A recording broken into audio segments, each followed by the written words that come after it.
Hello and welcome to Apex to Oval, your podcast for your weekly motorsports news recap. Just to start out, I'm gonna let you know what our plan is for today, and then we're gonna get right into it. We have two NASCAR articles from the past week. We have one F1 article from the past week. Then we're gonna go into our truck predictions, what happened during the truck race, and that's going to be the same thing for Xfinity, predictions and race, Cup, predictions and race, F1, predictions and race, and then IndyCar, predictions and race. Then we're going to go over our predictions for next week, and then we are going to um, look back at our predictions that we made at the beginning of the podcast, the beginning of this show. We're 9 races into NASCAR, and we are 4 races into F1, so we're going to look at those as well. Starting out with NASCAR, we have Tony Stewart. I think if you know what NASCAR is, and maybe if you know what IndyCar is too, you know Tony Stewart. He's a three-time Cup Series champion and a one-time IndyCar champion. Earlier this week, he won his first NHRA four-wide nationals. Um, Smoke stay winning is pretty much what I wrote down. But yeah, I think it's just interesting that he's still racing. I didn't know he was still racing, so it's cool to see that. Maybe he can get into a cup car. I don't know about that one. No, I I would love to see him in the Xfinity series like Casey He and NASCAR aren't this really week. friends. I know, but I just maybe okay. Get in it. Do the Indy 500 then. Fudge it. There's a reason that he's out of like Stuart Haas, Haas. yeah, Yeah. Because um, yeah, we'll get and into that later. focusing on NHRA, which like running it's cool.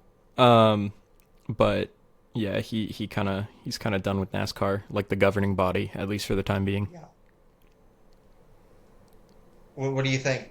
Do you think yes, no, good, bad, eggs, potatoes? Definitely potatoes. Definitely potatoes. I Okay. mean, it's cool because clearly he's passionate about it, right? Left NASCAR Yeah. mainly to focus on this, so Yeah. good to see. It was his first four wide win. I think it might have also been his first win at all. So I don't know what I think isn't the NHRA just drag racing? Yeah. Yeah. Did That's you? actually pretty I cool. think we went to a race um, way back when. I don't know if you were there. It was like a scouting event. I remember going to a Did race. we? I'm pretty sure. I I think remember because those I things are like loud, loud, like aren't they entire the things chest that have like the vibrating things that go loud. up like this? Like the Yeah, things like the back of the they car goes point up like they that. point like kind of an arrow in the back of the car goes up. Yeah, Yes. Okay. I found them cool. I'd love to go see it. You know, screw it. If Tony Stewart's there, I'll watch it. For our second NASCAR article, Denny Hamlin made his 400th 400 consecutive start at Bristol this past weekend. That doesn't mean he made his 400th consecutive start at like specifically Bristol, but his 400th consecutive start for NASCAR at Bristol. Now that I'm reading that out loud, that may have seemed confusing. Denny joins 28 drivers to make 400 consecutive starts in the Cup Series. He still has 397 consecutive starts to catch Jeff Gordon. He joined Logano, who's currently at 584 starts, consecutive starts, which means, and Brad Keselowski at 552 consecutive starts, and they're the only active drivers to do so. Joey and Brad are both above him. Go Joey, I guess, because he is the most among active drivers. which But I just thought this was is really cool. yeah. It was surprising to me Um, as someone that doesn't really keep tabs on like consecutive start streaks that Joey was that far ahead of Denny. Um, yeah, but and I mean that would have been what 10 plus years ago, so I don't remember what the circumstances would have been for Denny. yeah, I don't. That's far before I watched, so. On to our news stories, Nico Hulkenberg was disqualified from the Bahrain Grand Prix, much like Lewis in China. Hulkenberg was disqualified after his skid plank was point 0.5 to point 0.6 millimeters less than allowed. The the max, or minimum? The minimum skid plank is 9 millimeters. So he was at 8.5 and 8.4 millimeters. So he got disqualified, which is really sad because he wasn't really having a good race. He had a terrible race, but he isn't Huh. a Sauber, so that is expected. Yeah, I was gonna say it was fine for a Sauber. It's fine for Sauber. I mean, he didn't get lapped, I don't think. So I Um, think, but yeah, I this you could see the sparks all weekend, like from the cars kind of scraping. mhm. So it's not really that shocking, but I don't interesting that know this if is it. now across multiple teams. Yeah, I don't know if it was. Oh, I forget. During the race, there was someone in near the front that was just screaming.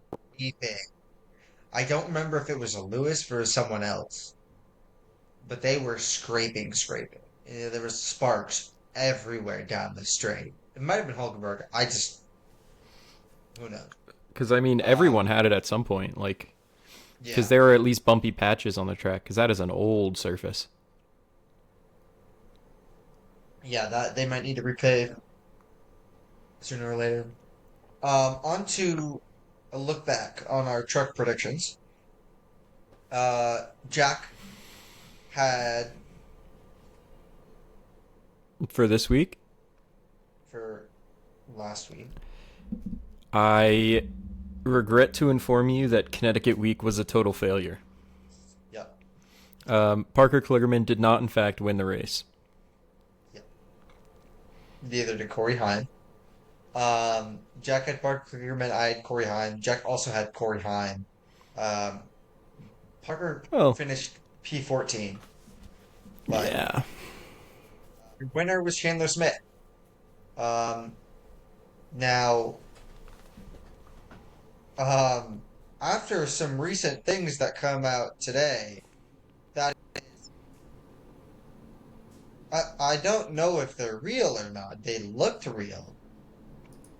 I'm going to say I'm not particularly happy about this man winning, I mean, but I am happy that Kyle Larson didn't complete the sweep.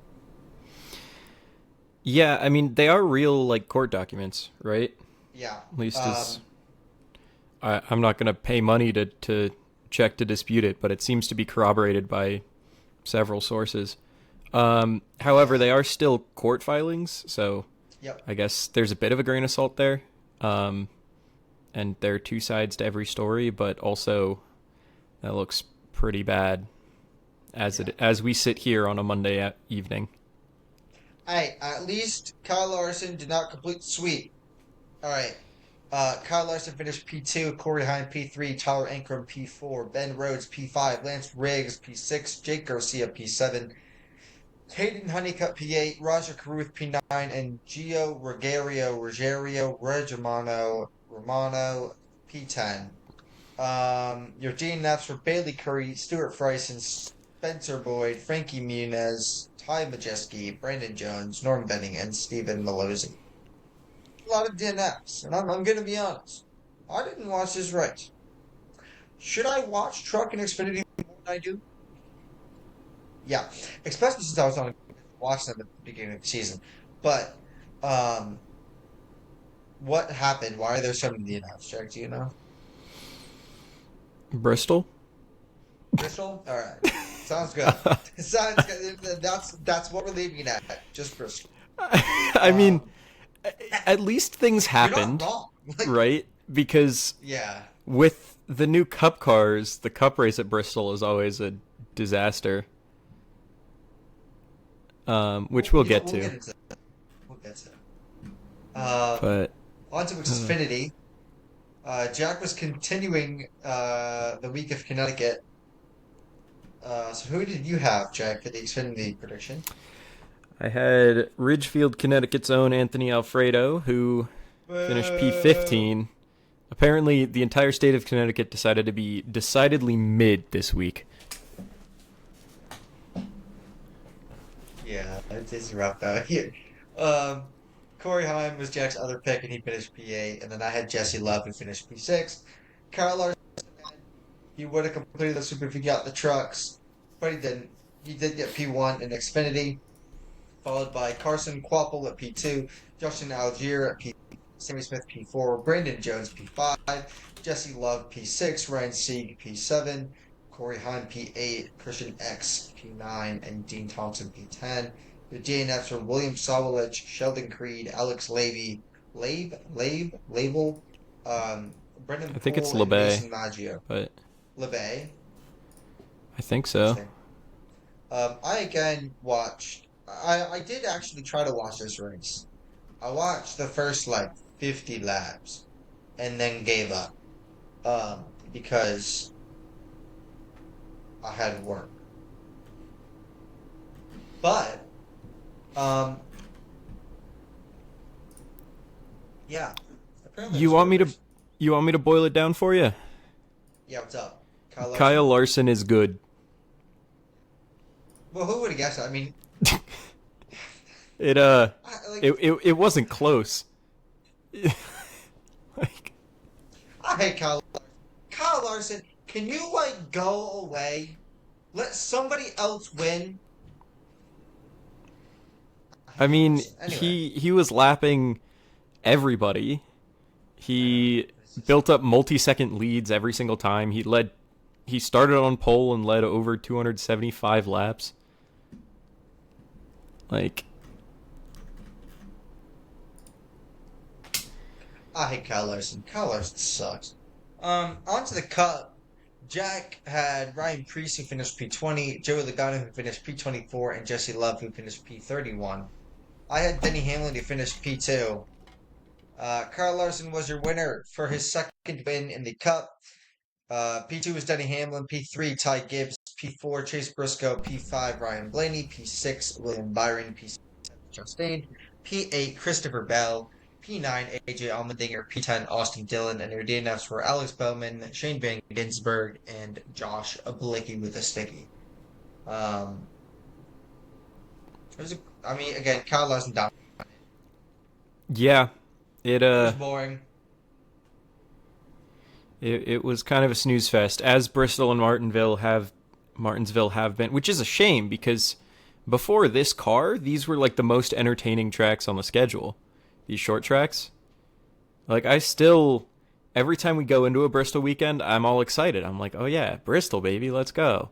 And then it comes to the race, and it's the same deal as Martinsville, and it's like, oh, why did I expect different? Why am I still holding on to it being like a good track? Yeah, I read the first freaking article when I searched up NASCAR today to get last second articles or to see if there was any last second article. Hint, there was not. But the first article was this dude swearing on the like his news article and like talking about all the shit that went wrong at Bristol and how bad of a race it's gotten. And just he was like, something needs to change. I don't know. It's like that is what needs to change is far above my pay grade, right? This world out of my pay grade, and I was like, what? Like, just go back. My thing. Why don't we just go back to the old cars? I mean, Why don't they got to it's be not as new? simple as that. The old car did suck at mile and a halfs, where now those are like good races again. Um, and the like next gen, current gen, since I still reflexively call it the next gen. Um, but the next gen car is designed to be better on like road courses, and it succeeded in being much better on like mile and a half tracks, and it's still fine on super speedways. But to trade out short tracks being at all entertaining is really a shame. And I think there are ways to fix it. I know, I mean, like anywhere else, but drivers always beg for more horsepower, and I think that that would help here. I think that if you find ways to reduce grip in the car, whether you're, or, you know, increase tire wear, because I mean, especially here at Bristol, I don't think the tires were really affecting anything to add strategy that way. But also, you can kind of decrease grip, like if you want to try to change the width or something like that. But it's still got to be the same car that you run everywhere else. So there's only so much you can do about it in its current form. Yeah, I mean, screw it. Take off the limiter. Just hope it goes as fast as they want. I 1,000 plus really like. horsepower now. Yeah, I just at this point do something. They need to do something to get the speed up. If that means taking off the limiter, do it. Um, It's not even the speed as much as it is the drivers being on edge. Like that's what I like. Also, if you just like take away some grip in the corner a little bit, obviously that would slow them down, but like give more opportunities for drivers to screw up or to pass or anything like that. yeah, I'm all for taking off limiter though, and just letting them pedal to the metal, 1,000 horsepower. But yeah, I say just do it for for a short track race and just see if it fixes it. If it doesn't, get to the drawing board. At this point, just let the crew chiefs run it. Screw it. Screw the drivers. Let the crew chiefs have a go. You know there's going to be Um, chaos then. Although speaking of crew chiefs, obviously Larson was dominant. I think one thing to highlight is that Joe Gibbs, on the whole, had a really good day. Um, and especially want to highlight that Ty Gibbs and Chase Briscoe, P3, P4, were both much needed for both those drivers. Yeah. And my prophecy is starting to come to fruition, but we'll talk about that when we get to the looking back part. On F1, Jack had Lando Norris. I had Oscar Piastri. Oscar Piastri did it, baby. His second win, and his third podium of the season, 3 and 4. He should have 4 and 4 podiums, but Australia sucks. Um, your remaining podium was Georg, P2, and Lando, P3. And your DNFs were Carlos Sainz, and then obviously Nico Hulkenberg, who got disqualified. I just counted that as a DNF. Overall, it was actually a really good race. To be fair, like, yes, Oscar did dominate, but, like, it was really fun to watch, like, P2 and lower. Um, Keynotes, the hard tires suck. George somehow took the soft tire 24 laps on the final 24 laps, and the mediums were pretty much the most dominant tire on the track. Um, Charles Leclerc held back Lando Norris um, for a while after the safety car. There's a safety car kind of late, and then after the safety car, Lando just couldn't get past Charles for a while until 5 laps to go, and then he got past him. Um, and then Lewis, who had a really bad start, finished strong and finished P5, which I'll take. Uh, but yeah, like it was a good race. Like Kimmy Isnelli was stuck behind the DRS train a good chunk of the time. Like he couldn't get past the DRS train, so that was fun. And then like Pierre Gasly had an amazing race, finished in the points. I think Jack Doohan finished P11 or something, or like 14, I think. P12. Was it? Did he fall back Yeah. enough? Ah, okay. Well, Jack Doohan finished P14, but he was up near the points for a while. There was a double Haas points day. Yuki got his first points of the season, or not first points of the season, but like first points at Red Bull. And honestly, Verstappen Yuki had was keeping up zero with pace. Max all weekend. Yes. Um, Max had zero pace. That Red Bull car is garbage. Well, yeah, they were having like Um, brake issues all weekend, right? yeah, but they've had brake issues the past like 3 races, every race too. It's just that this one apparently affected them more. Cause like Max, I think it Well, was Max who went on. there Was was it like Yuki who went? tailwind into some of the corners, into a lot of the corners, I think, especially near the end of the lap. where like when Max went off a time or two, and I think Yuki went off like in that kind of final corner because there's a tailwind there, and their brakes just like couldn't handle it. Yeah, but like Yuki finally got points. Albon was close. Hajar was not close. Still better than his teammate, Better than his teammate. Um, which but now it's a true rookie battle there. yep. And I think Hajar outperforming Lawson in equal equipment is I think that means something for Hajar, considering I like th they chose one to drive the Red Bull at the beginning of the year. All I gotta say, Isaac Hajar to Red Bull next year. I don't know, man. I hope Yuki does well enough to No, stay. no, I think Yuki will stay and Max will leave, and then Hajar will go to Red Bull. No, genuinely, there's no way Max how Max stays in this Max shit finally of a goes to car. Mercedes, like Mercedes has Dude, been begging uh, for forever. that's what I'm saying. Like, there's no actual way. If Mercedes is gonna be this good and Red Bull's gonna be this bad, there's no way Max doesn't leave. He has to. He has to. There's no way he doesn't. Um, on to IndyCar. Jack had Colton Herta. I had Alex Palou. Herta finished P7. Palou finished P2 and could have had the win if he was faster before or when Kirkwood pitted.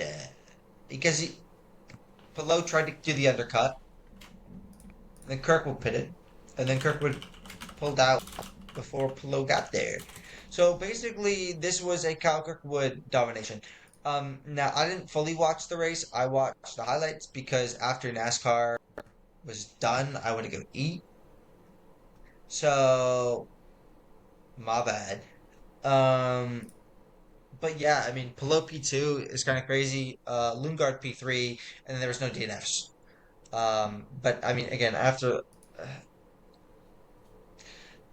I don't know what it is, IndyCar doesn't appeal to me as much as NASCAR and F1 for some reason. I don't know. Yeah, I mean, happy to see Kirkwood get a win. I think he's now kind of cemented himself as like somehow cemented himself as like the guy at Andretti over the last couple of years. Yeah. Oh, and the Penske's suck, Evidently. both in NASCAR and in IndyCar. The Penske's suck. Screw it. Let's do predictions, and then we will look back on our predictions from the beginning of the NASCAR and F1 season. For the Truck Series, you have the NCTS race at Rockingham on April 18th, which is Friday at 5 p.m. Eastern Time. I have the Xfinity driver coming back down to the truck. I have Sammy Smith winning it. I've got kind of a pattern to my predictions. It's not Connecticut week. That's over. That failed spectacularly. But I think going back to Rockingham for the first time in 12 years, right? I'm going with an old guy, someone who raced there twice before in a truck, in Matt Crafton, to come back and win a race. I mean, he's been racing the whole time, but like to come back to the track and win in like a return there. Yeah, it's not a bad pick. It's not a bad pick. On Saturday, you have the NASCAR Xfinity Series race at Rockingham on April 19th at 4 p.m. Eastern Time. And I have the oldie getting it done. I have Casey Kane. Casey Kane. Or Casey Kane, yeah, however you say his name. Casey Kane. Jack, who do you have for the Rockingham Xfinity race? So I went old for the trucks, and I'm going the complete other direction for Xfinity. I think that you level the playing field a little where nobody's really seen this track before in the Xfinity series, with some exceptions, obviously. But like most of the series hasn't really seen this track before. And Connor Zilisch has been fast everywhere, even though all of these races are his first trip to these tracks. So I think that you level the playing field. It's everyone's first trip to a track. He's going to show some good speed this weekend. Fair. It's Zilic. It's the golden child. That makes sense. For on Sunday, you have the Formula One Saudi Arabian Grand Prix, April 20th at 1 p.m. Eastern Time. I have Oscar Piastri going back to back. I think at the end of this year, the championship will be Oscar Piastri's. Looking at the way it's gone, I don't think there's going to be anyone that could challenge him. Not even Lando, because he makes too many mistakes. Jack, who do you have for the Saudi Arabian Grand Prix? Seeing that you picked Piastri, and seeing Lando's current form, although that's subject to change very quickly, obviously. Um, I just going off my experience of watching Jeddah previously. The last they've only raced there 4 times, so I guess over the last 4 times, Yeah. I think that this is one of those tracks that Max is gonna outrun his car at. That he's done that before, where he's outperformed his car. He's pulled out crazy laps, like when like what he did at Suzuka this year, where he ran like a perfect lap in qualifying, right? Yeah. Um, like I think that this is just one of those tracks where he'll pull something out and he'll be up there running with the McLarens and potentially win the race, despite being in inferior equipment. I was gonna say my second prediction would be Lewis because of how good he was during the first one in 2021. Well, I think even in that one, I That's who think I that was thinking. Max was fast, and then I think Max crashed in qualifying, and then that in Max crashed 2021 in was a race where there qualifying, was but he was really fast and then made a mistake in the last corner in qualifying, and then that was where there was yeah, a controversial penalty against Max, um, for him racing Lewis, because Max has his issues didn't he sometimes racing wheel to wheel. didn't he crash into Lewis at one point multiple times during that race? I don't know. I feel I don't like he remember the did. specifics. I'm pretty sure he was forced to give a spot back, and people were really upset about that. Um, and were acting like it was favoritism toward Lewis. I don't remember much of the specifics. I just remember it being controversial and keeping Lewis's title hopes alive. Interesting. FIA fabrication. All right, looking back at our predictions, the last thing for today, looking back at our predictions for NASCAR, which are 9 races in, and F1, which is 4 races in. Taking a look back at the predictions we made for the regular season champion, Jack, who did you have for NASCAR? William Byron.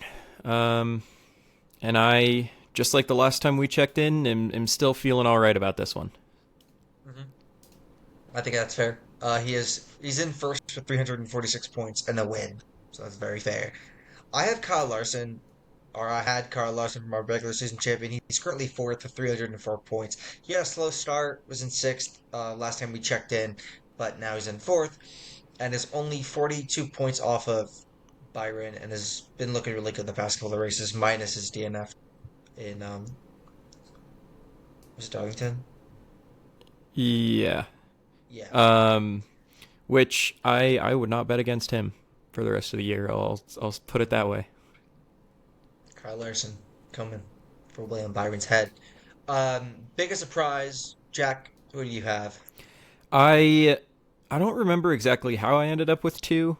Um, but I guess I had Chase Briscoe and Carson Hocevar, who Yes. Briscoe at least is running in kind of a playoff position and might be in a position to win a race. He definitely has picked it up after a slow first couple races, and then the penalty that got overturned that looked bad for a bit. Hocevar has been pretty decidedly mid. Yeah. Actually, Hocevar, I think, could have had a win. Where? Apparently he was crying on the radio, saying that he could have had the win if his picker didn't screw up last week or this week, last Okay. week. Which Okay. who really knows? But I had now I'm gonna give out the stats. When we first looked at it, Chase Briscoe was 20th with 94 points, a top five in 9 laps. And Carson Hocevar was 22nd with 92 points, one top five, and one lap led. And then my pick to give was 34th with 56 points. Bum. Now, 4 races after, I believe, 4 or 5 races after, Briscoe is 13th with 214 points, 3 top 5s, and 9 laps led still.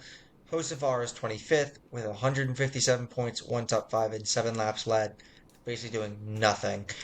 And Ty Gibbs is now 20th with 171 points, 1 top 5, 2 top 10s, 0 laps led. And that's the P3 from this past race. So he's looking good, and it's my predictions hopefully looking better next week or the couple weeks after. And yeah. Yeah, I mean, both the JGR guys are picking it up. So we'll see, but they're both on the upswing right now. Yeah. Um, Biggest letdown, I had Bubba Wallace. Now, part of me was doing this because I have voodoo magic. No, no, no, listen. Part of me was doing this because I have voodoo magic. Yeah, Where, yeah, like, yeah. anything I say, the opposite happens. Yeah, yeah, yeah. Now, part of me actually thought this was going to be real because I think, did he miss the play? No, he made the playoffs last. I don't No. know. I I forget don't if he think made it or so. not, but I was expecting him not to make it this year. Or And at currently I'm least, looking like a fool. yeah, I don't think he did. I think he I'm did looking because like he a didn't fool this win, year. and I don't think he was able to point his way in with how many winners there were. Although I'd have to double check. Yeah. I feel bad for not remembering. He at least wasn't a It's all factor in good. him if he did. Yeah. R.I.P. Bubba. He's currently eighth, with 251 points, 2 top 5s, 3 top 10s, 98 laps led. It could have had a win or two.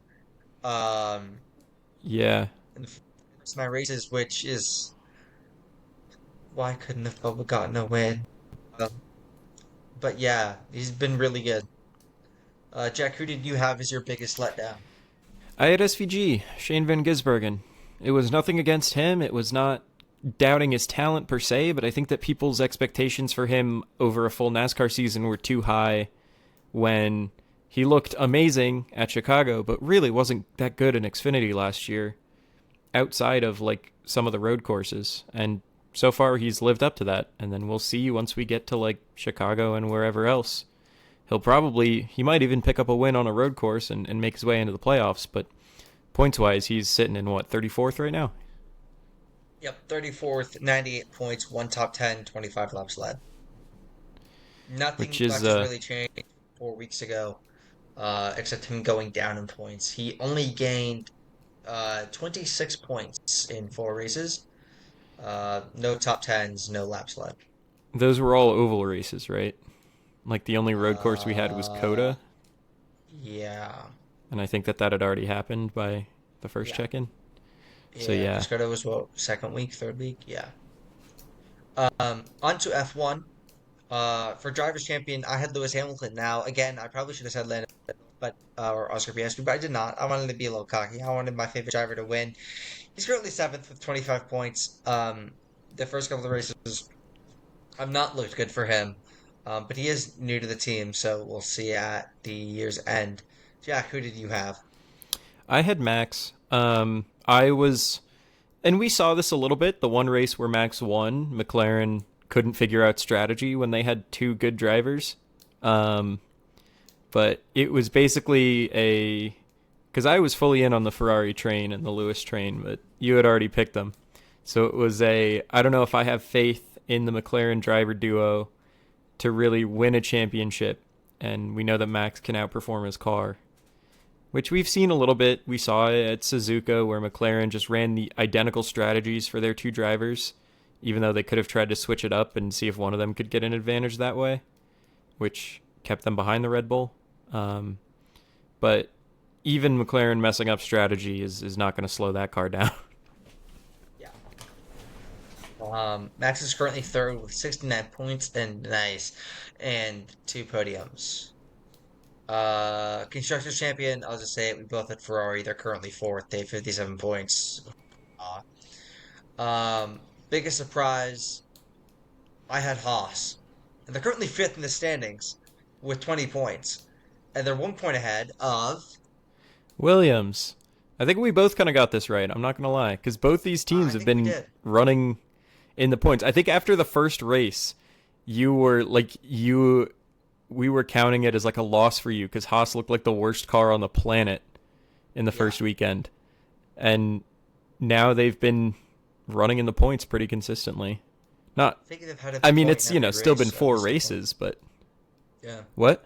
They've been good. They've been good. And Williams is doing good. I just want to point out, Williams isn't Williams. It's Alex Albon. It's not Carlos. Again, To be Carlos is on a new team. He's getting used to the car. He's getting used to everything.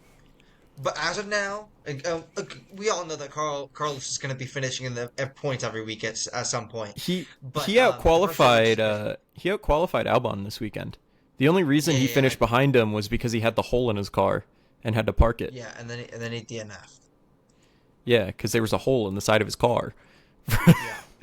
which was not his own doing. Lawson? I think Wasn't it from so. Lawson? Yeah, Lawson the terrorist. Anyway, biggest letdown, Jack. Speaking of Liam Lawson, who did you have? Liam Lawson.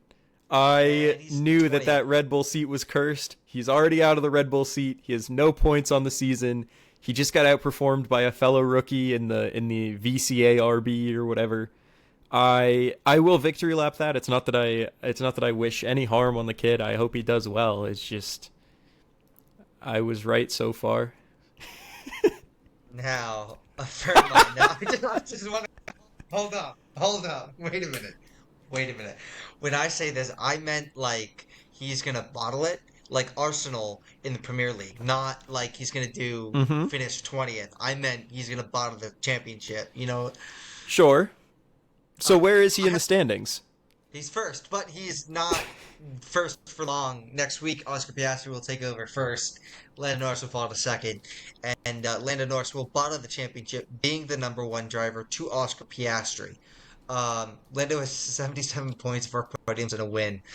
And all I'm saying is, if it weren't for Oscar's theatrical sadness at Australia, Lando wouldn't be leading the championship, and I would be right. He would be losing as the number one driver. Just saying.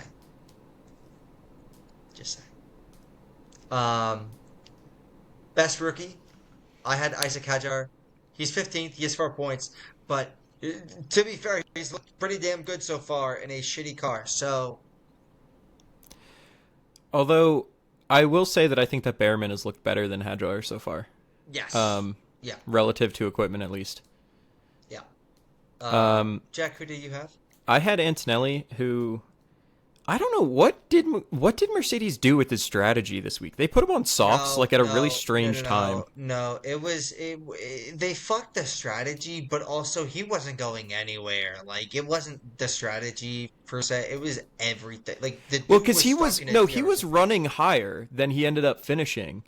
And then they had some really strange strategy stuff going on where, like, they put on softs and nobody but them understood why. Like, even the other teams, like, Team Radio, were, like, confused about it. Yeah, I think for the most part, because here's the thing, he wasn't even on the softs for that long. For, like, 4 laps.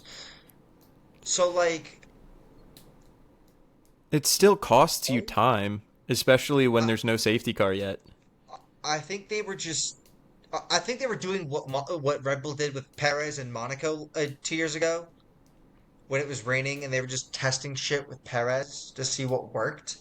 I think they were just testing shit with Antonelli because he wasn't going anywhere.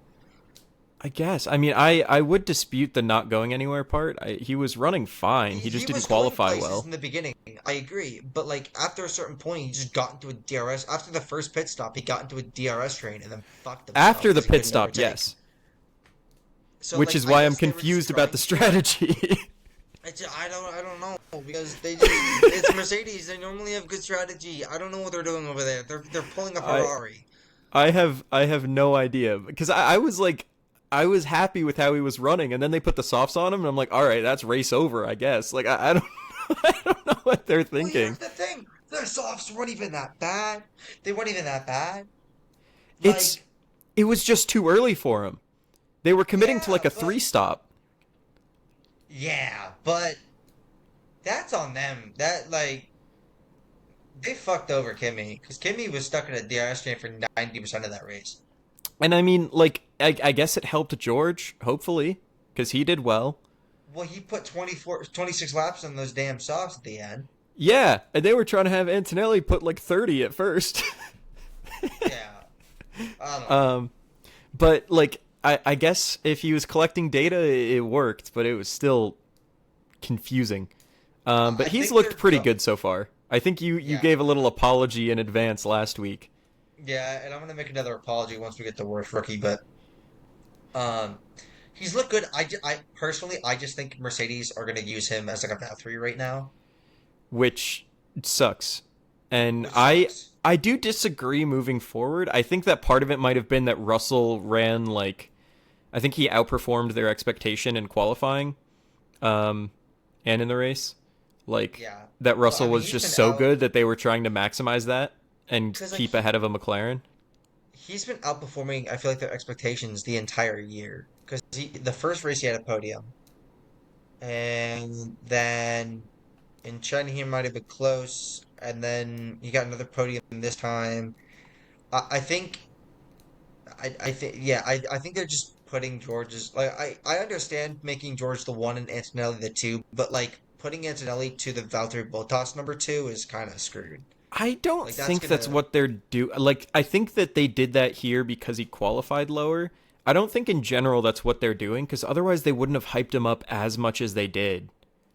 Where like like he people would have qualified. understood if they like were kind of quiet about it, but they were hyping him up like he was like the next young phenom coming into the year. I think they were doing that to cope with Lewis leaving because if I remember, and You don't think so? because at the time, didn't they offer Lewis a 2 year?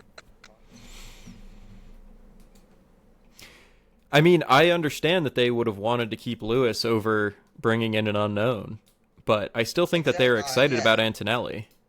I think they were excited about Antonelli. I think they were hyping him up to kind of cope with the loss of Lewis a little bit because I don't. They did offer Lewis a 2 year contract or a 1 year I think contract or they something would like that have. because like they wouldn't have had Antonelli this year anyway if Lewis accepted that contract. Like if They could have tried to put him in a different ride, like they did with Russell for a while. But yeah, um, I they don't should think have that put they him in would have done that with Flames if they Antonelli. were going At to the do that. very least, they would have like really talked up Russell, but I don't think they were really trying to cope with anything. They were very outwardly professional about the whole thing. Yeah, I mean, I just I don't.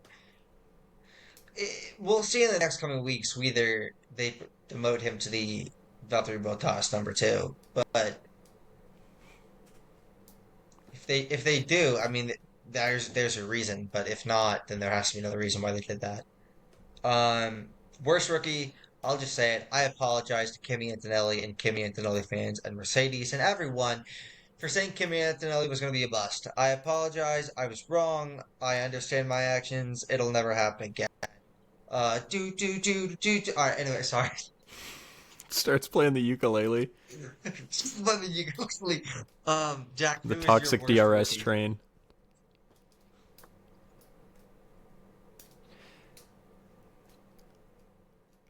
My worst rookie was Jack Doohan, who I actually, I thought that the pressure was going to get to him, that since the team was already looking to replace him, all of that, that it would get to him and he would really underperform. I actually am willing to say outright that I am wrong, that he has been performing very admirably in that car so far. The car's not good. He has no points. And Gasly is a really hard teammate to try to beat. But Doohan has been running similar pace for most of the year. I think he even outqualified him a time or two, right? Something like that, yeah. Or at least like outqualified him in Qualified. not Q3. Like was keeping up with them. And I think generally has been performing better than I expected of him, at least. And I think has been performing better than the team expected, to be honest. Yeah, I think Doohan's been doing really well. All things considered, because that out fast. Like Pierre is able to outperform the car, so I like. Yeah, no, Gasly is just insanely good. Yeah. Um, Dude, I saw a post that was like, I forget where was it from laps down. I don't remember where this is from, but they were like, whoever was talking was like, Pierre Gasly would have been a world champion in a better car. I could see that. He's Yeah, good. I mean, a better car He's that's very not good. Red Bull. Yeah. Um, Well, so, a drivable better car. yeah. But yeah, Dugan's doing well. He's holding his own. I mean, 0 points, 20th in the standings, technically tied for 20th, whatever you want to call it, tied for last. But he's like, all things considered, really good. he definitely hasn't been the worst rookie. um, where is it? Oh yeah, Liam Lawson. Also, why is Liam Lawson a rookie? He's driven like 6 races in F1, 6+ races in F1 before this year. Why? It's the same shit with MLB. The moment he's on the field for more than one game, no longer a rookie. No, no, no, no. The same What? shit I have. I have an issue with F1 calling rookies for your first full year. I don't give a damn. You are not a Other racing rookie. series do the same stuff. I don't like it. I hate it. MLB does the same, but you said that. If if you're over like a quarter of the races, you're no longer a rookie in one season. If you're over a quarter, if you drive over a quarter races, a quarter or over of any of the season of races in one year, you shouldn't be considered a rookie. I mean, at Cause least NASCAR and baseball have thresholds to like yeah, determine it. because Liam Lawson should But not yeah. be a rookie. Anyway, that was it for today. Next, I don't know what we're gonna be doing. We'll obviously talk about the news articles. Obviously, we'll have F1 because we're actually gonna film it on Sunday.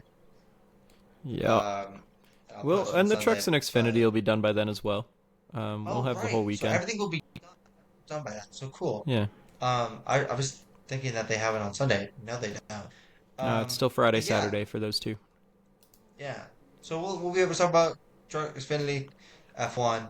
Um, that's about it for today's episode. Jack, do you have anything? Any final thoughts? Not particularly. All right. Thank you guys for watching Apex to Oval for your weekly motorsports news recap. I'm Alex. That's Jack, and